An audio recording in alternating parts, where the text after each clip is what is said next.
Hi and welcome along to the Invincibles podcast. Lee Judges and listen, have you calmed down yet?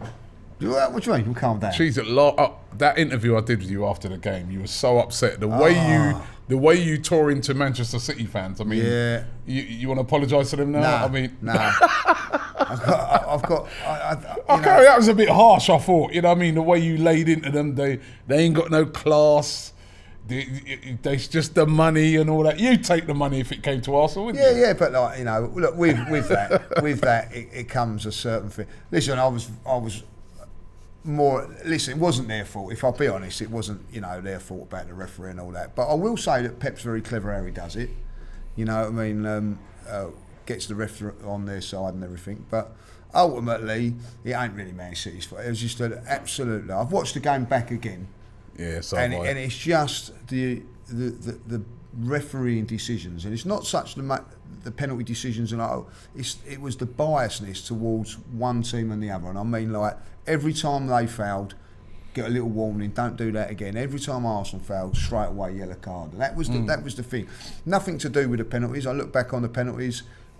If you look back on it, the referee didn't give penalties on both. So that's right. I thought he was right. Funny enough, right? That's what I said, right?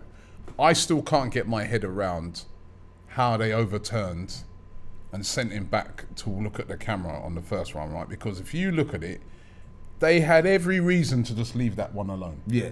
Right? Because, all right, you can say there was a bit of a tug on the guy's shirt, yeah? On the silver shirt.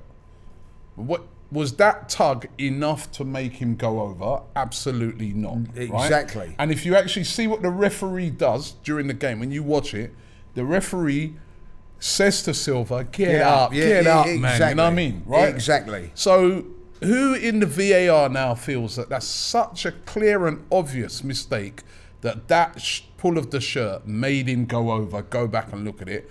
It's the VAR guys that were absolutely ridiculous on that game. And I'm still hurt about it because they ruined a brilliant game. And where I would blame the ref, I look at the Gabriel one, the sending off. I'm like, all right, you could put the strict letter of the law and say he's got to go. It could be interpreted, but it's one of those that you don't have to give a yellow card. You see so many of them. He didn't at Man City, did he? Exactly. You see so many of those where you're looking at it and the referee, because Gabriel, he went to hold a guy and sort of then goes like that, right? The referee knows he's on a yellow card. It's on the halfway line. It's not like, you know, they're just about to bear down on goal. He could have warned Gabriel and said, you're on your last one now. Exactly. And it just ruined a great game. And people turn around and go, oh yeah, he had no choice. Well, I remember Jorginho. No, we did have choice. He had choice. A couple of years ago for Chelsea, blatant second yellow card, let him off and he went and got the winner. You know, you can let people off after. You can. I mean, card. Listen, look at the day after, Mane, the elbow. I'm sorry, for me, that's a red, right? I feel that's a red, right? But they've probably let it go because it's right at the start of the game. And they're like, you know, it's going to ruin the whole game so we'll give it, you know, we'll give him a yellow. But you've got to use this sometimes in games, haven't you? I agree with that, but Mason Mount should have been sent off for the kick when he was laying on the floor. Which is a more clear and obvious than Gabriel's one. Yeah, and when Xhaka pushed somebody against Burnley that time, I couldn't wait to send him off and all that. That's the other thing. They look at players, don't they? I see that now. I again feel that had that not have been Xhaka that sort of did that little pull, then they let it go. Well, they proved that by the Mason Mount one because they turned a blind eye to it, Robbie. You know what I mean? You cannot turn a blind eye to certain things and not others. If you're going to do the whole thing, do it properly. Yeah. You know, I mean, Mason Mount, look, listen, it was a great game of football. It would have been ruined if Mane had been sent off and Mason Mount. But the fact is, the matter is, I've seen players go for a lot less than that. And I haven't worried about spoiling my game at Manchester City. It was a fantastic game until Gabriel got sent off, by the way. So, you know, these things happen. And as for Dermot Gallagher to come out and go, because it was 6 seconds, that's why they let him off. That just shows you how poor our referees are. No, but that's what I'm trying to say now, right? If you're saying because it's 6 seconds, that's why if you let Mane off, right? Then That's what I'm saying. They could easily have let go that second yellow on Gabriel. It wasn't. of course he they didn't could. grab him. He didn't. So why haven't they He then? barely. I don't because Why it was, haven't they? It's poor refereeing. Poor everything. refereeing. Poor VAR. The only thing I would say with Arsenal, brilliant performance by Arsenal. Brilliant. I'm still infused after watching that because I'm like, even though we lost that game, I interviewed loads of fans after the game, and fans were still like, you know what, well done to the team. Nobody was on their case. Everyone was like, well done to the team. But I also went back and watched it again, and I think the one thing I'll say, right, as a criticism now, right, this has happened a few times with Arsenal, giving away penalties in these key moments, right? We've got to get better, even though I don't think I think it was a harsh penalty, but why grab the shirt? Yeah, no need. You know what I mean? It's like when we was at Man United, right? You know what I mean? We got ourselves back in the game. We're outplaying Man United, and then we go and give them a stupid penalty. And we keep doing these in these big games. We give away penalties. We get men sent off. You know what I mean? It's fine margins that get you to win these games, right? And we keep giving gifts. So we had Manchester City on the ropes. Yeah. Then we go down to 10 men. We had Manchester City on the ropes. We give away a stupid penalty. We give the worst team you could possibly give a gift to. Yeah. We give a gift to. Who never looked like scoring. We got back into the game against Manchester United. We've got them under serious pressure. Now they're worried. We go and give away a stupid penalty. You know what I mean? This is what Arsenal got to, and I think a lot of it is because we've got.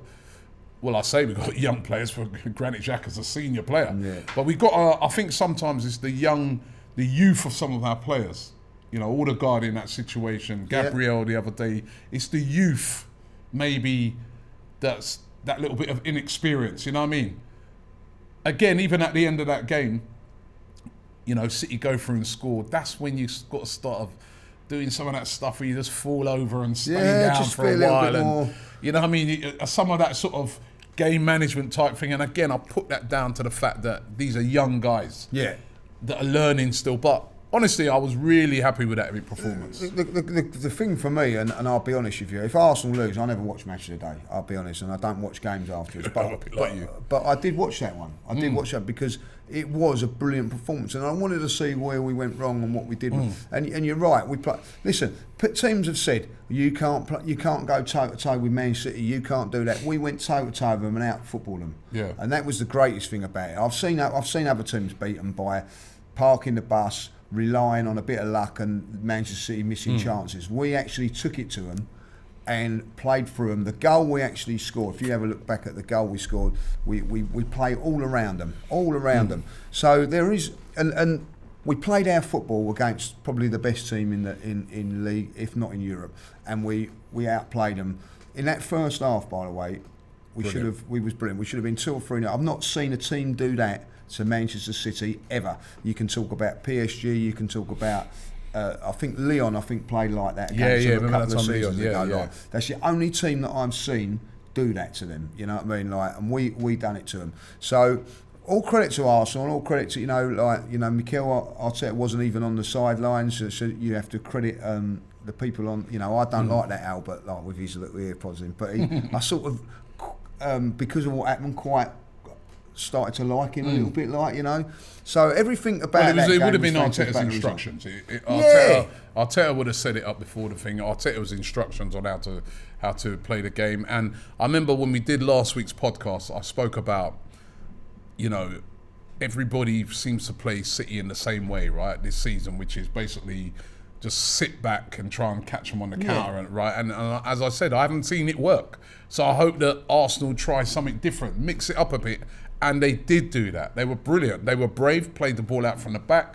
But sometimes they decided that, we're going to put it quite long into the channels, up to Martinelli and stuff like that. And it worked. And it was such a good performance. And I still can't believe we come out there with no points. Nah, that was the thing. No points. And I will say this, it was bad defending at the end, you know what I mean? Like, Holding should have...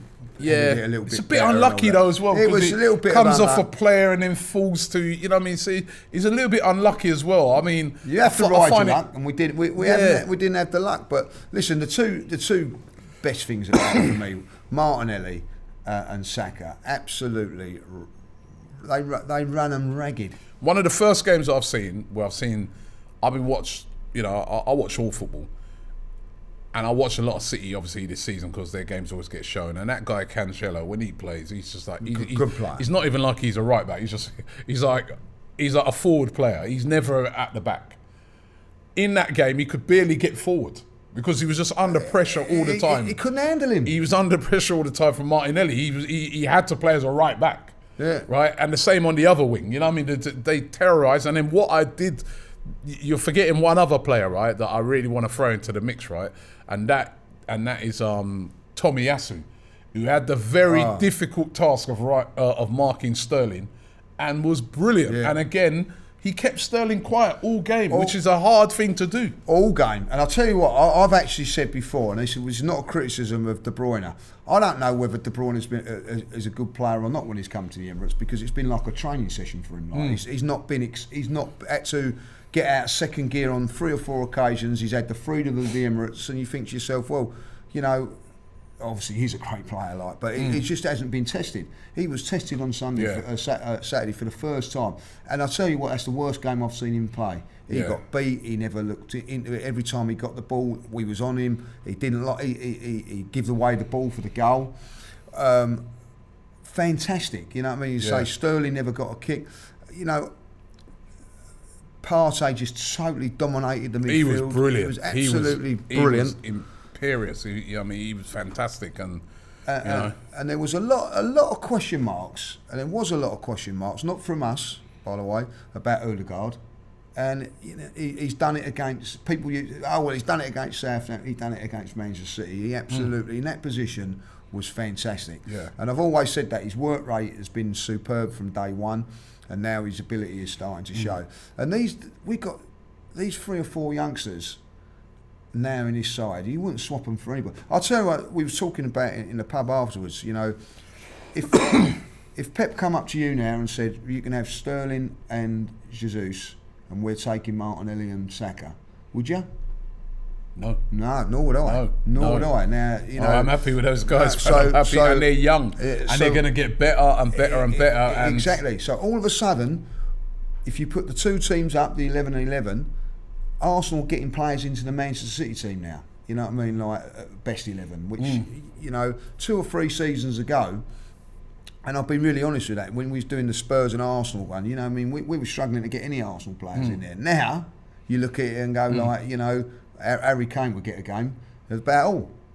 But that's how we've improved the team. They're playing really, really well. We've improved the players. Yeah, and I'm gutted. I was gutted when that game against Liverpool got called off because I couldn't wait for that game. I was like, don't be careful. Don't upset the Liverpool fans. well, you've been upsetting them all week. I've seen you. You know what I mean, with your tweets and that, and you've been winding up the Liverpool fans. It's so easy, right? Yeah, You obviously was not happy with that game being cancelled, and nor was I.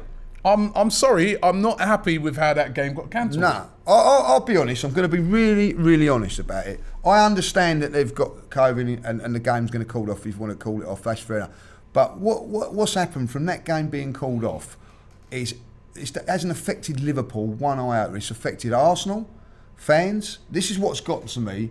It's affected Arsenal fans and it's affected Burnley fans. Now I've got a few Irish mates that come over every Saturday for home games. Come over on Saturday morning, go home on the Saturday night. You know what I mean? And it said on that game there, Burnley.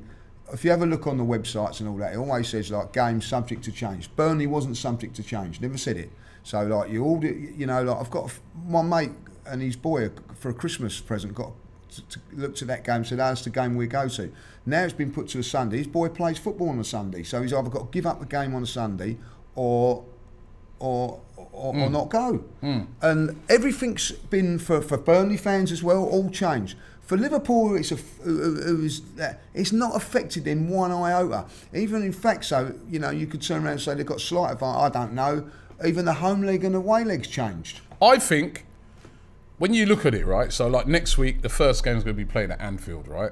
I think definitely we're at a disadvantage. You think about it, right. We would have had the first game this week, right, at the Emirates. Now, Mikel Arteta would have been hoping and saying to himself, well, if we could get like a 2-3-0 lead. Exactly. I'm not saying, listen. No, but that's the thinking of it. I'm not saying we can, because it's Liverpool. They're a quality team. Even without Salah and Mane, they're a quality team. But let's just say, he might be looking at saying, you know what? If we can possibly get a 2-0, 3-0 lead, next week, the second leg, I might rest out a couple of guys. Have them on the bench first. If it's going wrong, I'll bring them on, because we've got Tottenham. Massive game at the weekend, right? Now he has the conundrum of next week now. Obviously, you're in a semi-final, you want to get to the final. He might be saying to himself, right, well, we got to go full pelt that game. Then we got to go full pelt Tottenham. Exactly. And then after that, we got to go full pelt again, because we got the second leg. You know what I mean? It's messed up. It has definitely messed up his plans. It's messed us up big time, because not so, and to Liverpool, you can turn around and say, this game was in between Notts Forest, right? So you could have actually rested, just tinkered with the side. You could rest up the players, same as Liverpool could, and whatever. But now we've got that game in between Tottenham, which is our biggest rivals, and not only just the biggest rivals. That game is like almost like going for top four. It's like a 6-pointer. If Tottenham beat us in that game, they go all above because us. of Liverpool this season. I don't know. Liverpool have got Brentford in between us. I'm not, no disrespect to Brentford. It's a different. They're not playing Everton, are they? Do you know what I mean? When it's a ferocious sort of derby game and everything like that, you know. And that is the thing. It's and also got us out a bonk left, right, and centre, and it's affected us more than them. And they're the team that have forfeited, or not forfeited the game, have cancelled the game, and it's our fans have had to suffer. The game was because of the game against Tottenham, and all of a sudden it hasn't affected them whatsoever, because on the Sunday they're playing Crystal Palace. So whether it was on a Wednesday or a Thursday, it didn't matter. So that none of their plans have been affected, but Arsenal fans have, and I can't believe Arsenal let that happen. And I tell you what, love and behold, not a lot they can do, is love it? and behold, it was before I was going, why can't that game be put on a Wednesday? Why can't that game be? There's no fixtures. And then love and behold, yesterday fixtures come out in the Premier League. So that tells you what it was. The reason that it's on a Thursday is money. Yeah, that is the reason. The thing is, fans. My thing is this as well, right? This whole COVID thing as well. Now, we don't know. We don't know which players have got COVID or not, right? All we know is they're saying they didn't have enough to put a proper team out. Not to put a team out, to put a proper type of team out that could, you know. Now, I'm sorry, right? We need to know who these players are. I again, this is not just a Liverpool thing. This is this thing in this whole COVID thing that I think there needs to be more transparency in it, right? Because they'll say things like, oh, well, you know, like I was chatting to couples of Liverpool fans, and they're like, oh, well, you know, Alisson's out with COVID. That Kelleher apparently might have it. And then that just means that, you know, it's Adriano. Apparently he might have it, so that means it's just Karius. Just play Karius. Why is it? He's in your squad, isn't he? He's one of your players, right? You know what I mean? How many players are out with COVID? How many? Who's out? Or is it just that your main guys are out? Yeah. So you want to get the game cancelled? Because to me, at the start of the season, every Premier League club has submitted a 25-man squad. And even that 25-man squad doesn't always include some of your sort of young English players that are, you know what I mean, they don't have to count in that squad, right? So you're telling me a team like Liverpool with such a big squad of players, under 23s as well, none of them could play? I mean, it was all right for them that time when Aston Villa had to play a youth team, wasn't it? It was all right. No, I didn't see no Liverpool fans or Liverpool, you know, people at Liverpool complaining about that game and saying, no, it's a farce. No. Let's not play it. They played it and they won easily and they went through. And what makes it even more funny is that, we're not going to name the players because, you know, we don't have to. But straight away they named their assistant manager who's got it. Oh, we ain't got no one to manage now, like, because so they're quick to name him. But, you look on the bench, right, when these games are going on, you got the manager, the assistant managers, there's always other people there as well. Someone else could take over. I'm sorry, I'm not having that either. Listen, if they'd come out and said, look, all of our 3 goalkeepers, all 4 goalkeepers, have all got 4 keepers, and they've all got it, fair enough. So they've got 4 keepers. They've got 4 keepers, fourth, right? And these are quite senior keepers because Alisson, We wouldn't have played anyway. Wouldn't have played it. Probably wouldn't have played anyway. Yeah, but Alisson, Kelleher, Adrian, and Karius. They got 4, right? And then they can still then bring in like whoever's the under 23 goalkeeper, right? They've got under 23 squad. They've got this. I'm sorry. I just feel that not just this, but going forward, there needs to be more information and transparency. Because, basically what they're saying is we've got a few cases of COVID, but then we've got players injured and we've got players at African Cup of Nations. Well, I'm sorry, if COVID didn't exist, you wouldn't have those injured players and you wouldn't have those players who were at the African Cup of Nations. Available. So you'd still have to play. You'd still have to play. You'd still have to play. You'd have to use. And what is the point in having a squad? 100%. What the other thing? Well, sorry, just before I come to you here, right? How many times in this tournament have we seen teams put out loads of kids? Exactly. Like Liverpool done it in the last round. You know what I mean? But also, like, I forgot my train of thought now. Like, the other teams have had games cancelled. Like Orient last year couldn't fulfil a team not to play it. Tottenham in the Conference League. Conference League. They've had to forfeit the game. They had to. That's what I think should have happened to Liverpool for that first leg. And people don't forget, in the Premier League, we had 4 players that could play right back not available. We had to put a centre half back in there. Yep. To play that. I know, like, you can say that, but like you can look at it like Tommy Yasu wasn't there, Cedric wasn't there, Chambers. He had COVID, right. And there was no Maitland-Niles. All 4. Exactly. So we played a centre half in there, and I'll give Mikel and Arsenal a load of credit. Not a moan up about it. I'll give Arteta his credit here. He has not moaned about it once. I've heard Klopp go on and on and on about it, Mikel Arteta said, first game in the season, they approached the Premier League and said, listen, we want the game cancelled. Yeah, and they said no. Because we've got so many cases of COVID, right? And we're just so badly prepared for this game. And they said no. No. They thought and it's obvious because that was the first game of the season. Remember, that was the kickoff game for the season. They couldn't do it. Friday night away they no. You still got to go ahead with it. And you saw, now we know why that team. I mean, we were poor. And against Chelsea, we still won. And against Chelsea as well. Chelsea, there was loads of players, and we're talking big players. Yeah. You know what I mean? Lacazette, Aubameyang at the time. You know what I mean? Ben White. All these guys missing with COVID, right? And many others. We still had to play. Listen. You own a business, yeah, right? And you have to deal with this COVID thing. Yeah, all the way through. If you're out, right, through COVID, you're going to have to bring in someone else to cover you. Who's not as good as me, like, You might have to bring a junior person in and say, listen, exactly, you're going to have to run it because I'm out of action for the next 7 days. I've got to isolate and all that sort of stuff, right? It's the same thing here at AFTV. We got absolutely ravaged with it a couple of weeks before Christmas. Yeah. Like we were virtually down to our last camera guy, and so, but we got through it. We still had to find a way. Right, I'm just looking at these clubs now, and I'm like, they've got these huge squads. Yeah, and it's a get. Everyone talks about squads at the start of the season, but I just look on it, and I feel, and maybe I'm wrong in this case against with Liverpool. I feel that they're taking an advantage of the situation. They're like, no, we've got no money, we've got no Salah, we've got a few. You know what? We can actually get this cancelled because we've got, plus he's injured. I don't think it's got anything to do with the players that have gone off because they won't be available. Yeah, but that's 3 players out of their squad. So but they're not going to be available for the. No. But when you go to because I think it is that you. Oh right. Well, if they can't use them as an excuse. No, you can because you can go. Well, that was out anyway. That's what I'm trying to say because you can go to it and you can say, right, we don't feel we can put together an adequate enough first team because we've got those 3 missing. They're away at AFCON. We've got 4 or 5 players. 4 missing. We've got 4 or 5 players injured here. And then with the additional COVID cases, that means we're going to have to call upon 3 under 23 players to make up the team.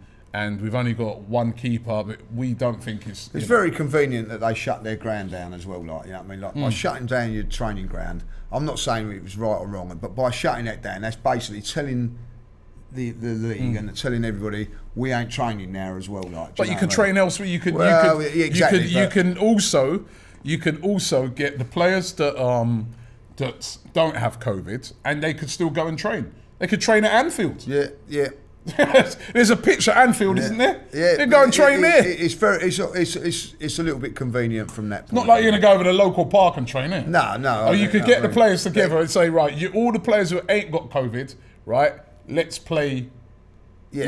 Let's train at Anfield. But good news is that it's all open now at Millwall. It's all open and they're available for Saturday night. You know what I mean? They're playing Shrewsbury. And I'd take it Allison to be the goalkeeper for that game because he was the COVID one first. The other three will still be in isolation if. So no, they had I think it was that Karius was available. It'll be very interesting to see who's in goal then. Yeah, against but I'm going to be interested to see that Liverpool team in that game. But I feel it's just my feeling on it that Liverpool took full advantage of the situation to say, right, we're not going to play that game because we've got a few of our better players missing. And I just feel that if you got to call a point, what's the point in having a squad? Yeah, well, hopefully. Let's beat them anyway, and now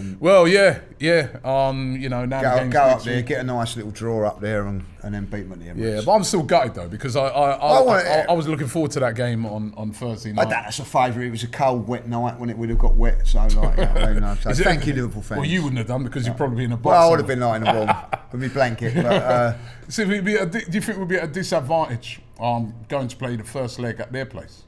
Yeah, I think because there's no away goals, is there, in this competition? So I think there's no real. The one advantage is get the job done which Chelsea done to a certain degree.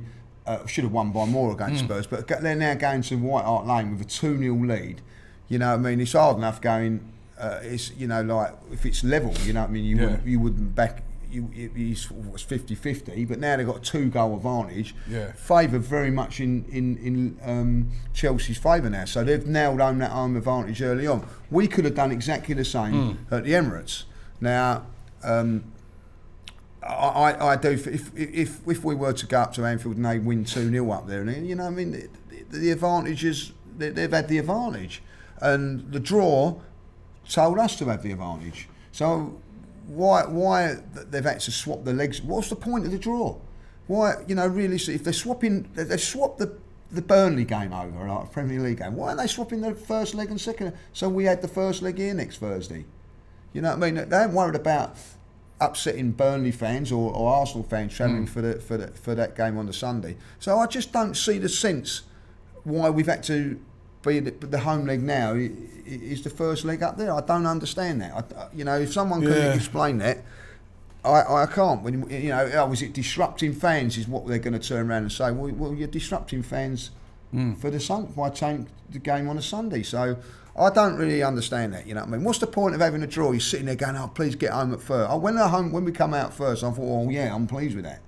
One, because I thought it might be one leg and it was just going to be like who'll come out first. Well, that's the one thing, what, Jurgen Klopp did come out and say and that. He's right with that. And he was right. He said, just play one game, one leg.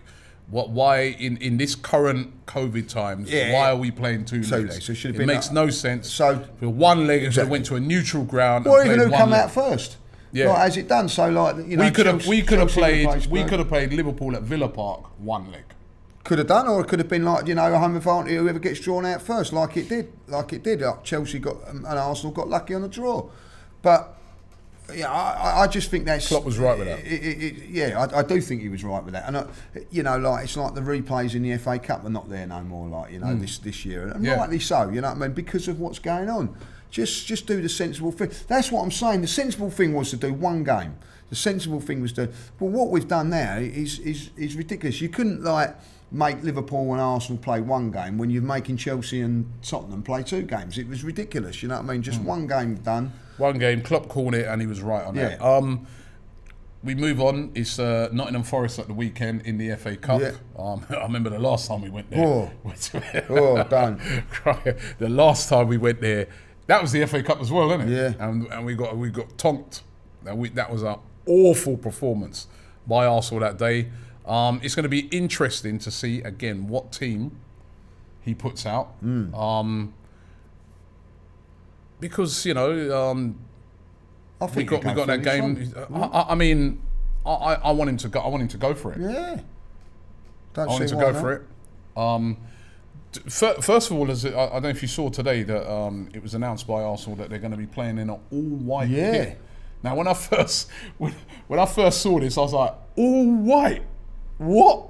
Tottenham? You know what I mean? That's straight. I was like, is this like April Fool? It's not even April yet. All-white. But there is a great reason why they're doing this, and I've got to really applaud Arsenal for this. Now, anybody who lives in London or around, or listen, not even just London, you live anywhere in this country, you know that, like, especially last year, there was a real surge of knife crime, and lots of teenagers in particular getting killed because of knives. And it's a real problem in London. It's a real problem in the big cities, Birmingham, Manchester. It's a massive, massive problem. And sometimes it's a problem that's not addressed enough. I feel as well, it's not addressed enough, this problem. I mean, I know there's big problems like COVID and all that at the moment, but it sometimes just goes underneath the radar. The amount of kids that are getting killed by knives, the amount of kids that are carrying knives. Yeah, it's ridiculous. I've seen it many a times, right? It's got to stop. And, yeah, basically the reason why Arsenal are wearing this kit is basically they're taking the red, and they've done it in conjunction with Adidas and the Arsenal Foundation. They're taking the red off of Arsenal's kit, and they're basically, the red signifies blood. Yeah, brilliant. And they're saying this is the message that they're trying to send, that, you know, no more blood, no more bloodletting, no more bloodshedding through knife crime. And I know Idris Elba's behind it, the actor Idris Elba, Ian Wright's got behind it. It's an absolutely fantastic idea and fantastic cause. And so you were saying to me that you've seen people losing it. Yeah, you know, saying, "Oh, why is it white?" And all that, like, could be another colour and all that. Like, as you just explained, it's about the blood and all that. I think it's fantastic, and you don't relate it to Tottenham, or, you know, you could relate it to Real Madrid or Leeds or whatever. Like, it's got nothing to do with another football team. It's got to do with showing you what it's about. You know, this has got to stop. Young kids, you know, over the last couple of years, we've realised how important life is and important, like, you know, and you know, going back to Liverpool, I think I was watching that thing with Anne, you know what I mean, like the young boy that died at Hillsborough and everything like that, you know what I mean, 15 years of age, kids have died. Look at the trauma it puts on parents and things like that. We've got kids and all that, like the worry of it all, you know what I mean. It's got to stop. Kids have got to stop going out with knives, and, you know, and if it is, even if it is something to do with Spurs and all that, that turns around to me and says, look at Arsenal. We don't care whether it's Arsenal, Spurs, or whatever. It's a thing in our society that we've got to get rid of.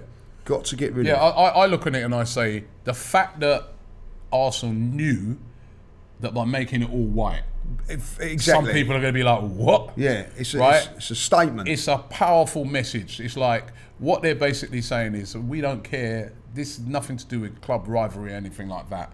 This is a powerful message that it's bigger than that, which I agree with. It's bigger than that. And, you know, knife crime is ruining lives, right? It ruins the lives of the people that get killed. And then you see these teenagers, kids, getting life sentences in prison because they've done something really stupid, when they'll be sitting down in that prison cell for the rest of their life thinking, why did I carry a knife? You know, it could have been a punch-up. Yeah. Be educated. It could have been a punch-up, and everybody, you know what I mean? Yeah, these kids need educated. Yeah, and so we got, you know, I think great message, and Arsenal will be wearing that all-white kit in that game against Nottingham Forest. Forest, of course, we wear red, so we would have been wearing an away kit anyway. Yeah. We'd have probably been wearing the yellow kit. Well, you don't know with Arsenal, could have been all blue, or you know, if they brought out a fifth kit today. Yeah, better than bringing out a fifth kit or a new training kit. And this kit's not actually on sale. They're not going to be making it for sale. It's just purely to send a message. I think it's brilliant. Well done to Arsenal for that. You know, well done to Adidas as well. You know, that's a great initiative. But going into the game, I mean, the other thing is, right, is that, you know, this game's been a bit at risk as well. Yeah. Because Forest have had a load of COVID cases as well. There's been talk that this one could be at risk as well. Yeah, and I think the FA have actually come out with the FA Cup and said, look, if you can't fulfil a team, then you're going to have to forfeit. You know what I mean? So they put up some sort of team and all that. And of course, like Forest, of course, were the team that give us our first colours. So that's why Arsenal were in red. So for the people that don't know that, so we're going there all white, and hopefully it'll be all right on the night. Like, you know what I mean? So I think. What sort of team would you go with? Okay, strong. We haven't had a game for. We haven't got a game till Thursday. You know what I mean? So big game though. The next two games after that, huge games. Yeah. So and our squad's a bit depleted as well because, you know, we've got players. We've actually got more players at African Cup of Nations than Liverpool. Yeah. You know, we've lost no Partey, no Aubameyang, who's also got COVID. We might touch on that later. No El Neni, who's played in all of these games. Yeah, and Pepe. And no Pepe, who's played in all these games, been like one of the best players for us in this thing. So 4 key players are missing. Who do we? If you're putting a team together, let's run through it. Leno in goal, yeah. Yes, Leno in goal. Right back, Cedric. Left back, Nuno. Centre backs, Ben White and Holding. Gabriel suspended, isn't he? Yeah, good. That's another reason why we want that game on, so he can serve that one game. Serve that one game. That one game. Right, so midfield. Xhaka, this is where it's interesting. Xhaka and Lokonga. Yeah, I heard that they were saying that Xhaka hasn't really trained hasn't much trained. this I don't know. You know what I mean? Has he got COVID? Well, then we're in a bit. Well, you know, there's been a rumour before as well that he's one of these guys that not too keen on. We've seen the controversy this week with Novak Djokovic over there in Australia. Is like one of those athletes who don't want to take the jab. I think it's a rumour. I don't know if it's 100%, but Xhaka's been one of those who's been rumoured to not be keen on taking the jab as well. But yeah, he's been missing. I can only think. Well, we're letting Maitland-Niles has gone to Roma. Maitland-Niles has gone to Roma. Got to be bringing a couple of midfield players in because Sambi Lokonga literally is the only person left. In that area because there's no El Neni and no Partey there, and if Xhaka's sick. So it's only Sambi Lokonga. Who else is going to play in that position? Well, maybe Smith Rowe could play there. I don't know. You know what I mean? But Smith Rowe's not really a deep line. No, this is my worry. Like, you know what I mean? Got that Charlie Patino. I don't know if he could play there. You know what I mean? Like maybe against Forest he can do. This is my worry about Arsenal at this moment in time. Our depth of our midfield. Yeah. You know what I mean? Like someone said that maybe Callum Chambers could play in there. Like it comes true, that's true because Callum Chambers, when he was on loan at Fulham, he played there. He played as a defensive midfielder. So that could be another option for us. But we need to strengthen the midfield in this January transfer window without a shadow of a doubt. Yeah. So Sambi Lokonga, who else? Like if Xhaka's fit, then Xhaka plays. You know what I mean? So and then who? I would go up front. I'd put Eddie. We got one more defender, one more midfielder. We're Odegaard. It normally be Odegaard. Would you have Odegaard? Or I'd stick with Odegaard. Stick with Odegaard. Yeah. All right. And then your front three: Smith Rowe, Martinelli, and Eddie. I'd let Lacazette have a little rest for the next 2 big games coming up. Eddie, will you play Eddie on the right hand side? Just playing down the middle like he has done in the last few games. So Smith Rowe like on the right. Smith Rowe on the right, more Martinelli swapping over, like I'll give Saka. Okay, a rest. That's quite a strong team. I mean, like you touched on there. The transfer window is now open. Ainsley Maitland-Niles has gone. You didn't mention in that. By the way, when you're talking about defence, all about Pablo Mari. He's another guy that I think it's going to be interestingly. That the lineup on Sunday, because if Pablo Mari is not in it, then I presume that maybe he could play Pablo Mari and Holding and just give the back four. Because there are rumours that he could leave. There's rumours that Chambers could leave. You know what I mean? There's lots of rumours about players. It's all right, these players leaving. You've got to get players in. Yeah. You know what I mean? Like you don't want to leave us too short. At the back. Like you could probably like Holding. Ben White and you've got like Gabriel's 3. You really ideally want 4 in there, don't you? So even though Tommy Yasu could play there, but you don't really want to take Tommy Yasu out of right back if you've got a bit of a problem at central defence, especially with all this COVID stuff and all that going on. I think you've got to be very careful with your squad. What you're doing. So I'll be majorly surprised if Arsenal don't bring in a couple of midfield players. I think they've got to. Need at least one midfielder and I think they do one on loan, one main one. There'll be a lot of talk about striker as well. Well, listen, if Arsenal get the striker that they're saying that Just Dusan Vlahovic. That's the guy. I don't really want to mention that. If that is the case, and they do. Apparently, this week Arsenal offered £46 million plus Lucas Torreira, who's already on loan at Fiorentina. They offered that to Fiorentina, and I've heard that they'd be willing to go back with more money for that Vlahovic. The problem is he really wants them to go to Juventus. All these representatives, all that, they really and this is the importance of why I say why are they bidding for him? And I'll go back to this question. It's a question I'm going to ask you, right? Is what's more important this season, to win the FA Cup or to get into the top 4? Well, winning trophies for me, you know what I mean? Like, I because don't to me, want, a player like a Vlahovic, right? I don't want to play like that then. These guys want to play in the Champions League. Yeah, well, you know, so does Gabriel, so does Partey, so does Saka, but they want to play for Arsenal first and foremost. You know, we've got players like Partey, we've got players like Gabriel, we've got players like Martinelli without Champions League football. They wanted to come because they wanted to play for the Arsenal. Yeah, but this guy is like one of the after Haaland. Udegaard's come to Arsenal. He's a top hold on, Lee. This guy after Haaland and Mbappe is probably one of the most sought after strikers in European football right now. He's been putting up amazing numbers. Yeah, he's got clubs coming out of everywhere, top clubs in the Champions League and that want him. So you can understand why he'd be like, well, come on, listen. If he is as good as what I've seen of him, and he wants to come to Arsenal, and he wants Champions League football, get your ass over here now, right? Because we've got a chance of getting Champions League football. It ain't as easy as that, you know. Well, no, like get your ass over here, we're Arsenal. Well, I'm very much of that. They look on it and say, you're Arsenal, but you're not in the Champions League, listen, mate. When was the last time you was even, you know? Show the video of the Manchester City game and say, look, you come with us. This is the standard. This is the standard of football we're going to be looking to play and trying to play. His representatives will look at it and say, they lost the game. Yeah, but we might have won it with him. And City's apparently one of the teams that are interested in him. Yeah, well, this is the problem. If teams like that are interested in him, you know what I mean? Money's always going to be. But is this not why? Personally, right? This is my personal opinion.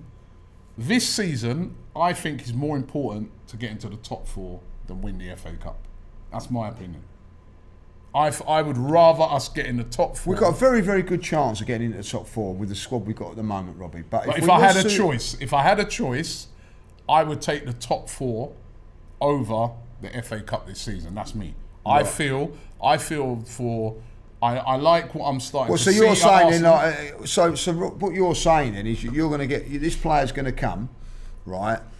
I think we could be out of the Champions League within 6 months, and he's going to leave, is he? Not necessarily. Well, that's what you're saying. You want Champions League? No, but I'm saying I want to see Arsenal back in the Champions League, right? And also for the progression of this side. It means that you're able to attract the top players, right? We've got the name, we've got the history, but at the moment, and for quite a few years now, we've not been playing in Europe. We've been literally Arsenal Football Club have been out of the spotlight as far as European football is concerned. We've been out of the spotlight. I want us back in that spotlight, playing in the Champions League against the best teams around, right? And I think that this season is way more important to get into the top 4 than to win the FA Cup. Well, that's your opinion, and I respect it. But make your case then. For me, I will say it now: winning trophies breeds winning habits, and all that. Like, you know, and if you want to win things, win it as a team, and then move on to bigger and better things. And I think Arsenal. Listen, if I was a young kid of 21, 22, like he is, I'm looking at playing with Saka, Martinelli, Smith Rowe, Odegaard, all young players, all my sort of age. That would be a big interest to me than going to a club like Juventus where they're all in their 30s, you know what I mean, like and things like that. Juventus chance of winning the league. To grow. Juventus are 5th in the league at this moment in time. All right, but you know you've got a good chance of they're normally up there. I know this season they're not having a great season, but they're normally competing for the league, and they'll be playing in the Champions League. You'll be up against the Mbappe's and but you still got the Premier League. The Premier League is still a big thing. Big of course. Thing. It's still a big thing to come pit your wits against that and all that, like, you know. At the moment, I think Arsenal's a good place to come for a young, up-and-coming player to develop and grow as a team.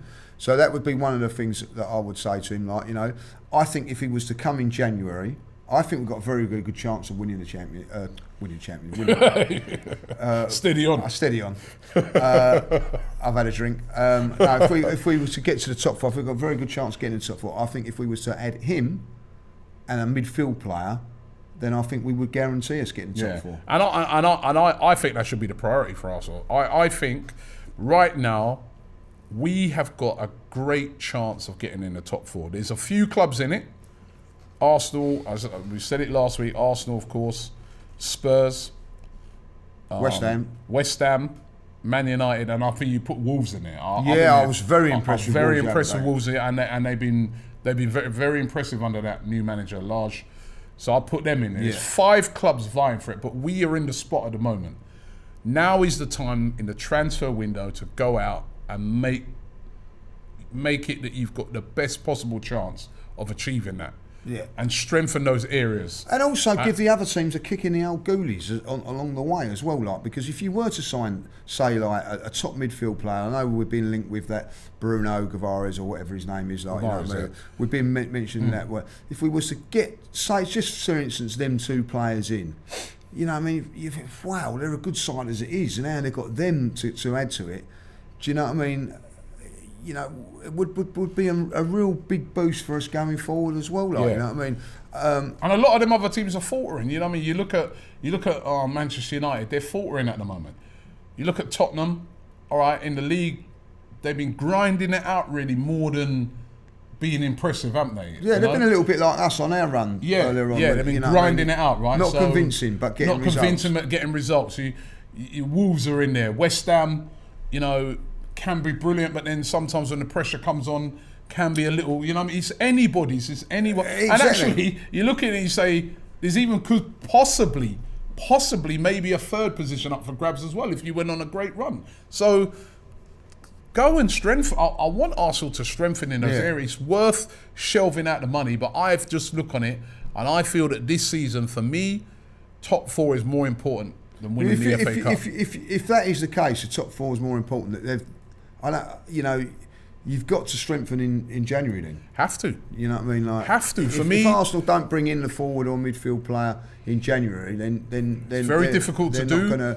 You have to pay over the odds, but I feel that if that's we've paid over the odds for Ben White. So Arsenal, I always say Ben White was a great signing because what it done, it said to the ball for the first time for a very, very long while. It certainly is, well, since I can't remember. Arsenal wanted that centre half, and they knew they had to pay over the odds to get it, and they went and got it done. So if they can do that for Ben White, they can do it for this Vlahovic, or they can do it for whoever. And now I think that's a positive thing. Yeah. But going back to with the FA Cup, you know, I mean, I think if we put a team like that out, as I said as well, Forest have had problems with COVID. We should have enough to get over the line in that. And then, of course, we go into that game, strongest possible team against Liverpool next week. Let's try and get into the final of that. And then following that up, then Tottenham. It's a big week. Big week coming up for Arsenal. We'll talk more about the Tottenham game, obviously, next week. But, I mean... Yeah, I'll put that question to you guys out there. What for you, and if we can get a poll going or something, what's more important? Winning the FA Cup or getting in the top 4? For you as an Arsenal fan, what is the more important thing? Lee's going FA Cup, I'm going top 4 this year. Let us know in the comments. Give us your reasons why as well. I'd love to know. Right, let's get into... Sure. Should we get into it? Should we get into last week? No, you couldn't wait for this, could you? Oh, I couldn't wait. As you know, every week we do our predictions. Last week, I'll run through the predictions. We did Arsenal Man City. I went for a draw. 1-1 I went for, man, and it was looking that was going to happen. You went 2-1, but obviously we ended up losing 2-1.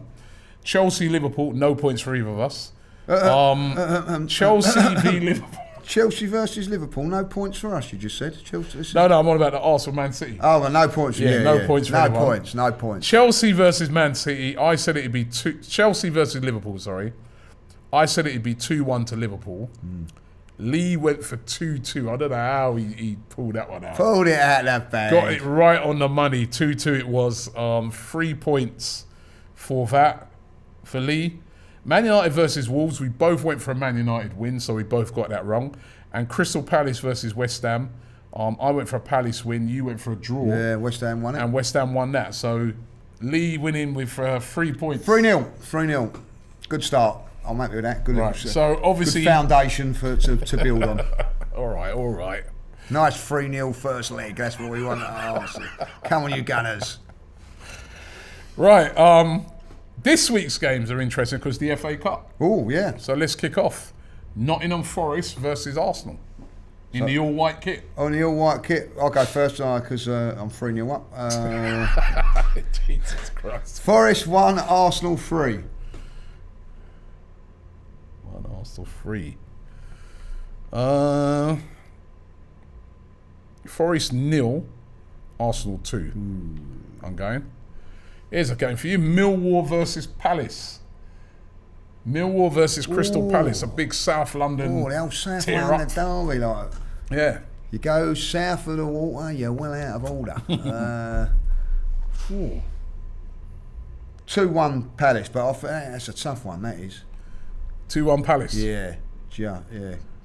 And you see, the hard thing about these is you don't know You what should have gone first, really, but Have you already done it? I've already done it. It's the hard thing about these is you don't know what sort of team Palace will put out. Yeah. They've got to go with that, Palace. But I think because they're playing Millwall, they'll go for it. But I think it's going to be a tight game, man. Oh. It's got to be a winner, isn't there? Yeah. Can you predict I'm penalties? going for a shock, man. You're going for a shock? 2-1 Millwall. Ooh. 2-1 Millwall. Just trying to keep you with Shock. the Millwall fans there, I think. What do you mean I'm trying to keep you with it? Trying to protect myself. Yeah. I know a few Millwall fans. I know a few as well. Right. All right. Manchester United versus Aston Villa. Oh my! You can go Coutinho. first. Coutinho could play in that game. They were shocking, They were absolutely shocking. And I get the feeling that Villa will go with a strong team for this game. I really do. I think Villa will go strong. I think Man United will go strong as well because they can't afford not to. They can't afford to lose this game. But I'm not convinced with Man United. I'm going for a Villa win. I'm going 2-1 Villa. 2-1 Villa. I'm going to go like it could go extra time this one or whatever like, but I'm going to go. Can't get extra time, innit? Is it extra? I think there's extra time. It's extra time and penalties. And Yeah. So can I say penalties? No, it's after 90 minutes. After 90 minutes. Yeah. 1-1 after 90 minutes then. 1-1 after 90 minutes. So, no, you know, actually, because we need to know who wins. Yeah. Let's go into extra time can be included as well. Right. Okay. 2-1's a good score, a good away score. No, I went 2-1 Villa. 1-0 Villa. Oh, so you're going Villa as well? Yeah, I'm going to say that I was totally unimpressed by United. That. It was the worst performance I've seen from Man United. They got great individuals, but not a team. They was outgunned in that first half, you know what I mean, like. Yeah, I thought I'd put this last game in here to wind you up. Liverpool versus Shrewsbury. Oh, Liverpool. You know what I mean? Like, are they turning up? That's the first question you've got to ask. You know what I mean? As they're at home, they've probably closed their training ground. Yeah, they don't like. Apparently, Anfield's closed. Is it at Liverpool, right? Oh, right. It's actually at Anfield. Yeah. Because I heard their coach driver had got COVID and they couldn't travel. You know what I mean? So now it's at home. That changes it, like, you know what I mean? Liverpool are going to win this game, unfortunately. 3-0. 3-0 to Liverpool.